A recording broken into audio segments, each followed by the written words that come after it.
Welcome. Today it is as if we have a magic casement through which we can glimpse the shores of a wonderful lake in between the mountains, a marvelous place for the reading of John Keats's famous poem, Ode to a Nightingale. In June 1818, John Keats decided to accompany his friend Charles Browne on a projected 4-month walking tour through the Lake District and Scotland. Excitedly wandering amongst mountains and waterfalls, John Keats sent detailed descriptions to his brother Tom, saying, "Here I shall learn poetry." According to the Walter Jackson Bates autobiography of John Keats, some of the words he's in the descriptions sent to Tom from Windermere recall the magic casement's opening on the foam. Another recalls where the nightingale flies, across the still stream, up the hillside, and now 'tis buried deep in the next valley glade. Let's read the famous poem, Ode to a Nightingale. Ode to a Nightingale by John Keats. My heart aches, and a drowsy numbness pains my sense, as though of hemlock I had drunk, or emptied some dull opiate to the drains, 1 minute past, and Lethewards had sunk. 'Tis not through envy of thy happy lot, but being too happy in thine happiness, that thou, light-winged dryad of the trees, in some melodious plot of beechen green and shadows numberless, singest of summer in full-throated ease. Oh, for a draught of vintage that hath been cooled a long age in the deep delved earth, tasting of flora and the country green, dance and Provençal song and sunburnt mirth. Oh, for a beaker full of the warm south, full of the true, the blushful hippocrene, with beaded bubbles winking at the brim, and purple stained mouth, that I might drink and leave the world unseen, and with thee fade away into the forest dim.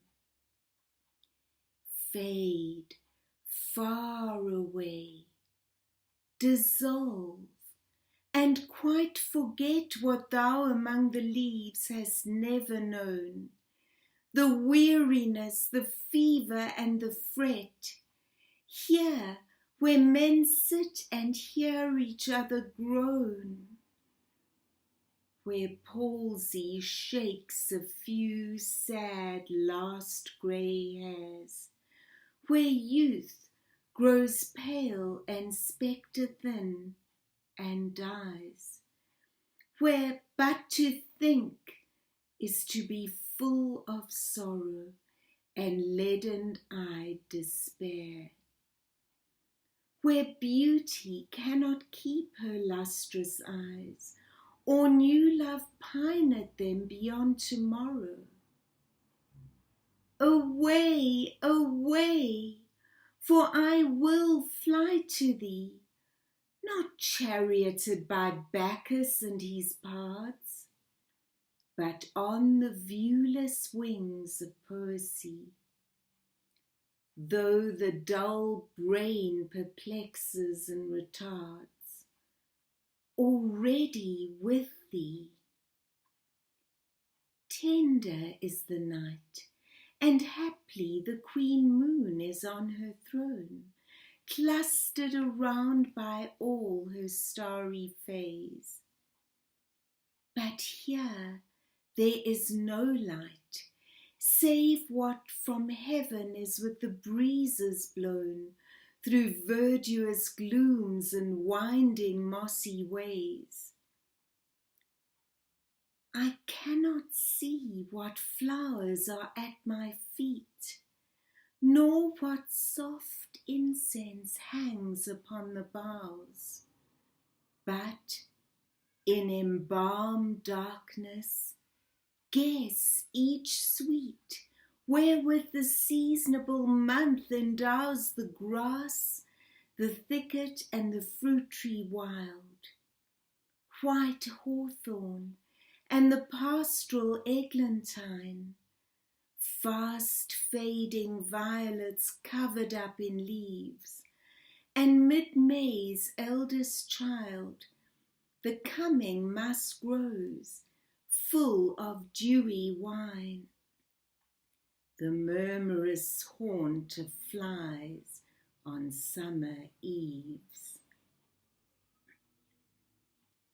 Darkling I listen, and for many a time I have been half in love with easeful death, called him soft names in many a mused rhyme, to take into the air my quiet breath.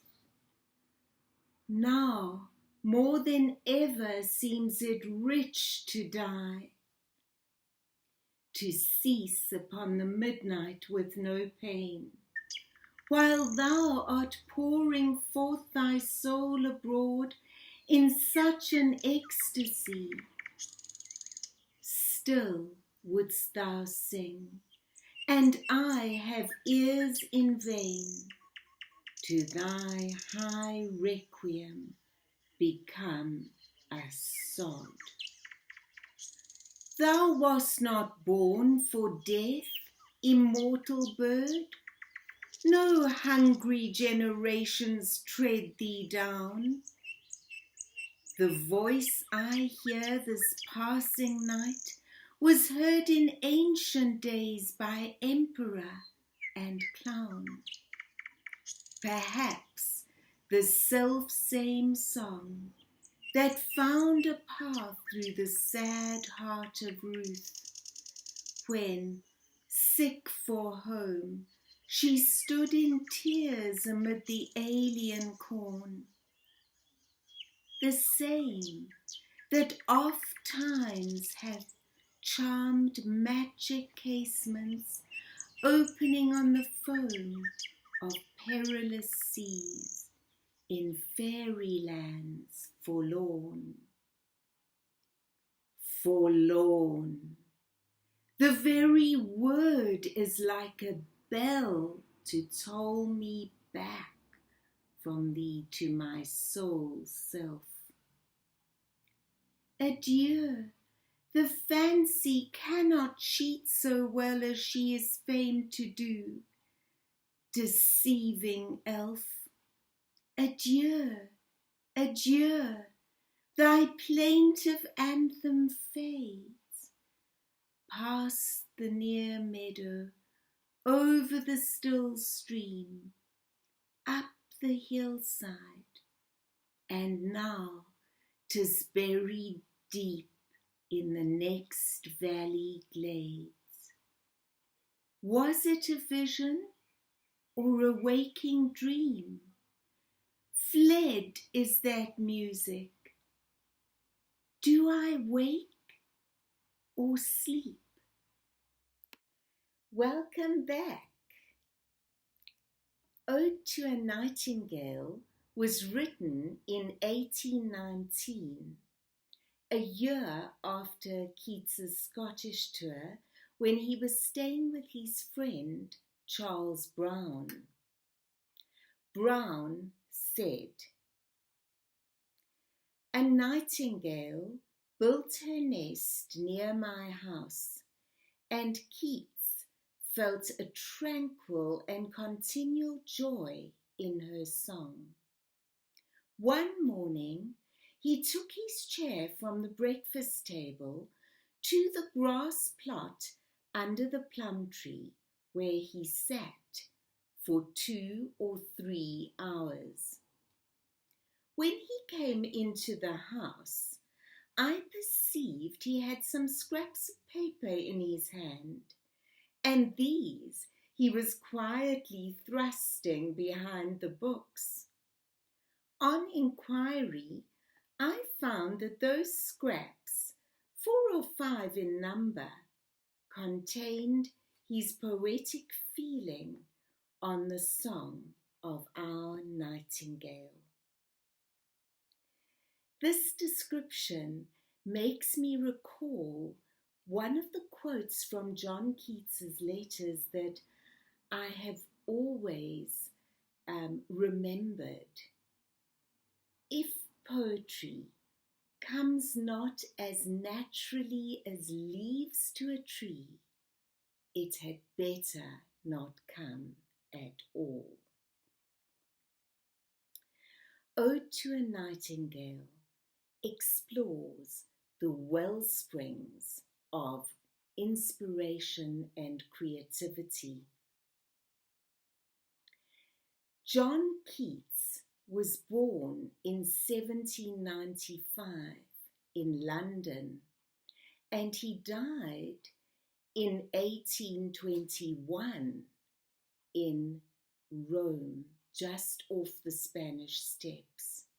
So he was merely 26 years old when he died. In 1818, Keats cut short his Scottish tour and returned home. He nursed his brother Tom in the final stages of tuberculosis, the disease that had killed their mother. When Keats started writing Ode to a Nightingale, he himself had shown early symptoms of TB. One morning, when he coughed up blood, Keats, who had himself pursued a medical career, knew that this was his death warrant. It is small wonder that the moments of beauty and joy in Ode to a Nightingale are fleeting. The violets are fast fading and covered up in leaves.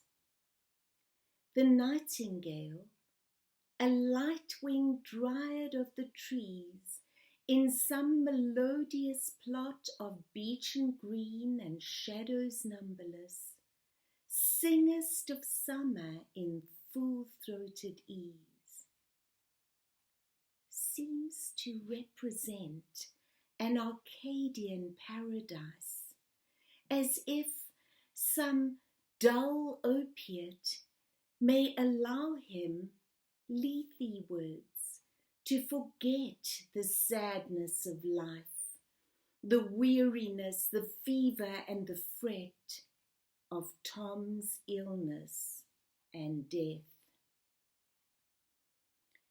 This joyful outpouring of the nightingale's song seems to represent all that is warm and beautiful and healthy, dance and Provençal song and sunburnt mirth. Keats leads us through our senses to experience the intense longing for a beaker full of the warm south, tasting of flora and the country green. The Arcadian return to a golden age when he could be at one with nature. With thee, fade away into the forest dim.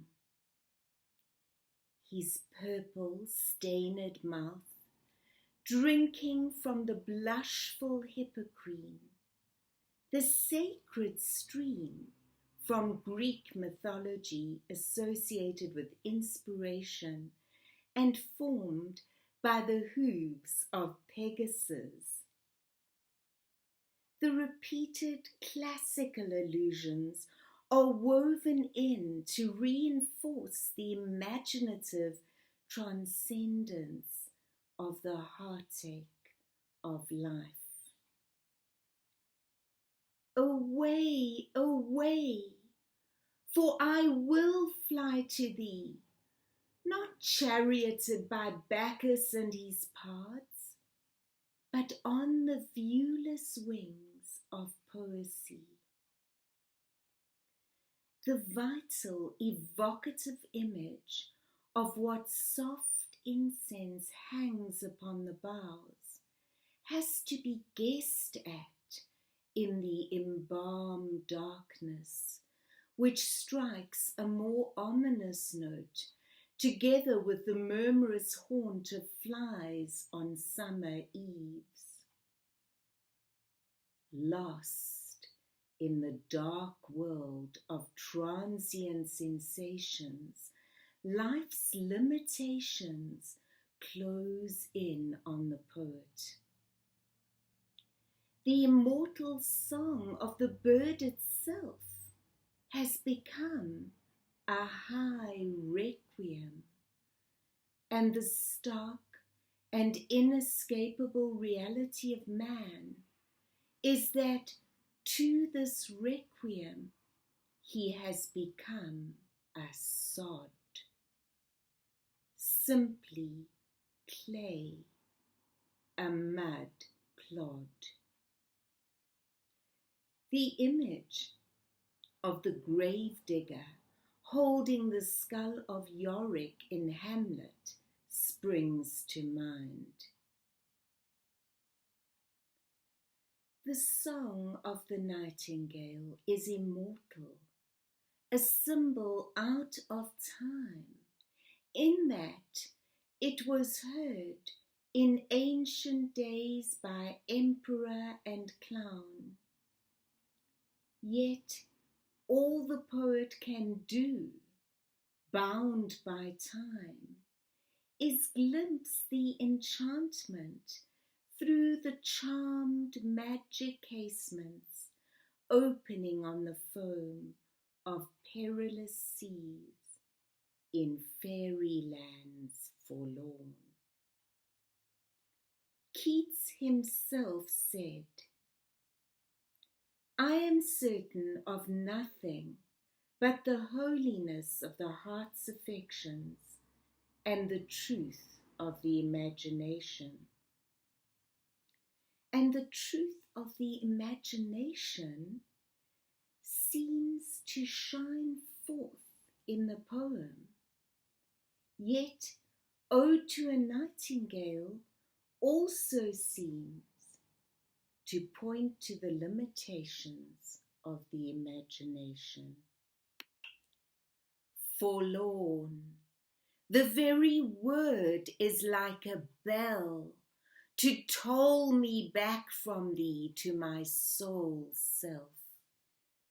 Adieu, the fancy cannot cheat so well as she is famed to do, deceiving elf.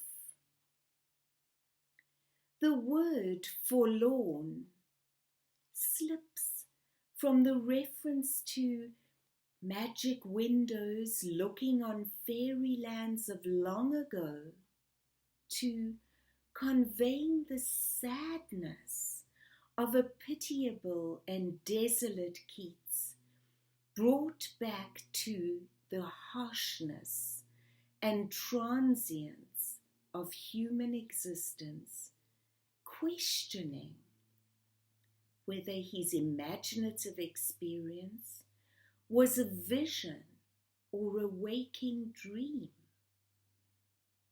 He leaves us with a sense of the surreal. Do I wake or sleep? If this wonderful and famous poem has touched you, then please remember to click the bell and subscribe, and visit me at my website, PoemsJohn.org.